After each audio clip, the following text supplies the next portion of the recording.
Hi everyone, it's Christophe Chou from Coldwell Banker Real Estate in Beverly Hills. But today, as you can probably guess, I am not in Beverly Hills. And I thought I would share an interesting part of Los Angeles. I just crossed Crenshaw Boulevard and I'm on Olympic Boulevard, which is one of the major east-west streets throughout the whole entire city of Los Angeles. And it goes from pretty much the ocean all the way, I don't even know how far east it goes, but pretty far. But what's really fascinating, LA is one of the most culturally diverse cities, I believe, in the country, if not in the world. So once we passed Crenshaw Boulevard, east of Crenshaw Boulevard, I don't know if you start noticing, but most of the business signs are in Korean. Billboards and every business, so virtually every business in this area is generally Korean owned. This is a part of LA called Koreatown, and if I'm not mistaken, I think there's about 1.2 or 1.4 million Koreans living in the greater Los Angeles area. So it's quite an interesting culture. And for those of you that don't know my background, my father came from South Korea, Seoul, South Korea, actually Daegu, South Korea. And he came here in 1961, and we were having lunch last week. So he's been here for 56 years. He immigrated here with no money and was one of the first 5 guys that came to LA from Korea back in 1961. And they were kind of the founders of the Koreatown area of Los Angeles. So back in the old day, this was old school LA. There were no Koreans living here, and now virtually, I would say probably 70 to 80% of all the properties and homes are owned by Koreans, and probably 95, 98% of all the businesses are owned by Koreans. The Koreans are a very hardworking culture. They love to own businesses, and they do own many of them.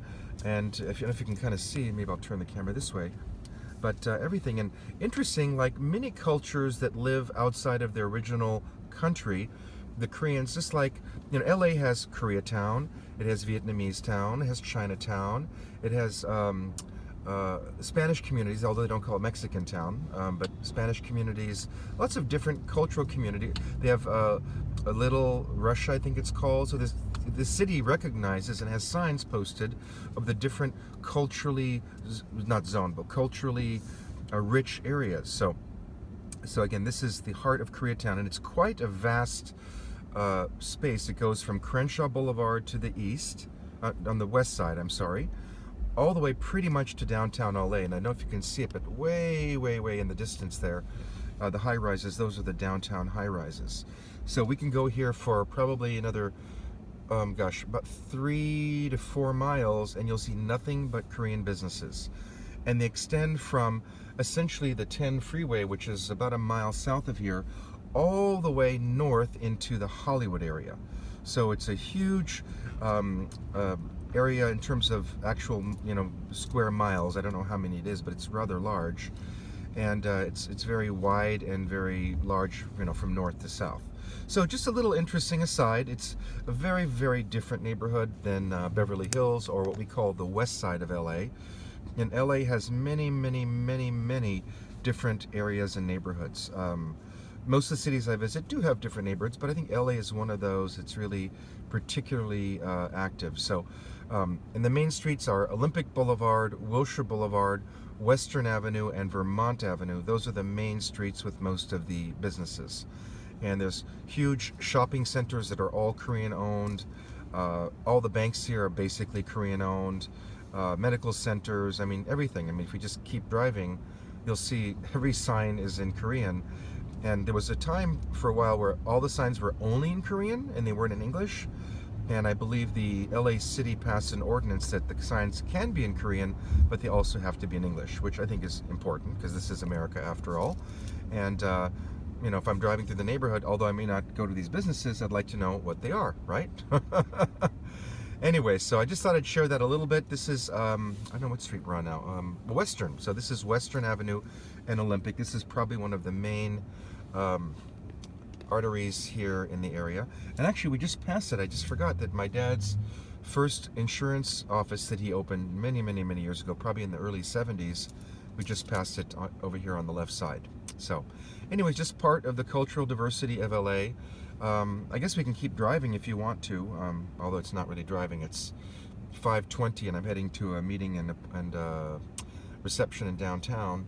So so that's why living on the west side, we kind of stay on the west side. We stay in Beverly Hills pretty much. We don't really go much out of the zone, maybe to West Hollywood, occasionally Santa Monica or Malibu, but generally we don't come to this side of town. I do sell real estate in this side of town, certainly, but my main market is more on the west side because it's quite a distance. It can be, a 5-mile drive can take you 45 minutes or an hour at the wrong time of day. So it's a little challenging, which is why most of us like to stay on the west side if we live in the west side and work on the west side. No need to go downtown. Although downtown is a whole different ball game, and that has really changed dramatically in the last 10 years with all the new luxury high-rises. So many of the older warehouses and older commercial buildings have all been converted to lofts and condos, and it's become a very popular... Oh, there's the Koreatown sign. I don't know if you can see it, but there it is. Koreatown. I wasn't kidding you. There's another one. See?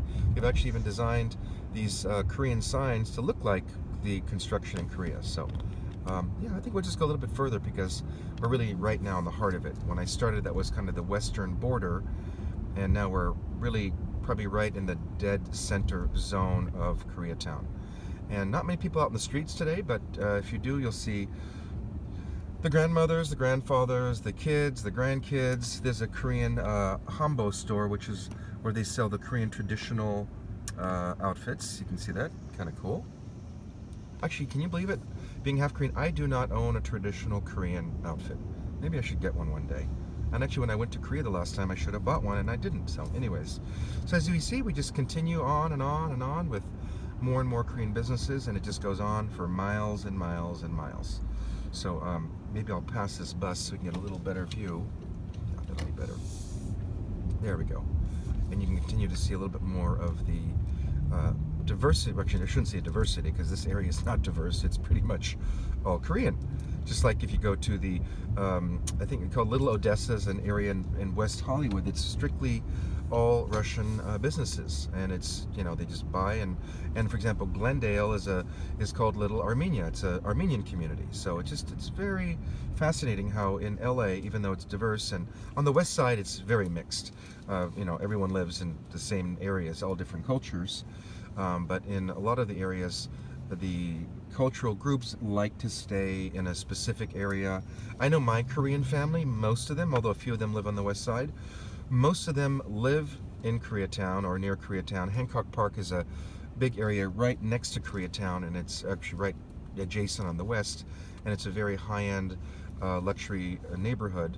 And Hancock Park was originally, back in the days before segregation came in, it was an only white neighborhood, and you could not buy in Hancock Park unless you were white. Very interesting. And when you buy properties in LA, the old covenants and conditions on the title reports show the original restrictions against different races moving into neighborhoods, and the title policy show those restrictions being removed, because I think it was only in the 1960s or 70s that law changed, and then if you weren't white, you could then buy anywhere in Los Angeles. So just another interesting little background into the LA area. But yeah, so I was saying, if you're Korean, they love to live here, they shop here, they eat here, they go to the markets here. One of the interesting things, I sold a house in Holmby Hills, the most exclusive area of LA, 10 years ago, and at that time it was just under 24 million, which today would be about 50 million. It was friends of ours. They were Korean, originally from South Korea, and even though they lived in Holmby Hills, their social life was primarily in Holmby Hills. They owned a lot of businesses in Koreatown, and the most interesting thing, I thought, even though we had wonderful markets in Beverly Hills and around Holmby Hills, they would come to the Korean market every week and have all the food delivered from the Korean market, because in the west side of LA, you can't go to a market and buy Korean food or Japanese food. Oh, we have a Japanese town actually as well. That's in downtown. So in the west side, you cannot buy Asian food generally. So the Asians who like Asian food, they would go to Koreatown if you're Korean, Chinatown if you're Chinese, Japanese town if you're Japanese, Vietnamese town if you're Vietnamese, because in those areas you can find full-on Korean supermarkets where basically every product in the entire store is basically Korean. So just interesting and different. I see there's a KFC, and the KFC is not written in Korean. So I guess not everything is written in Korean.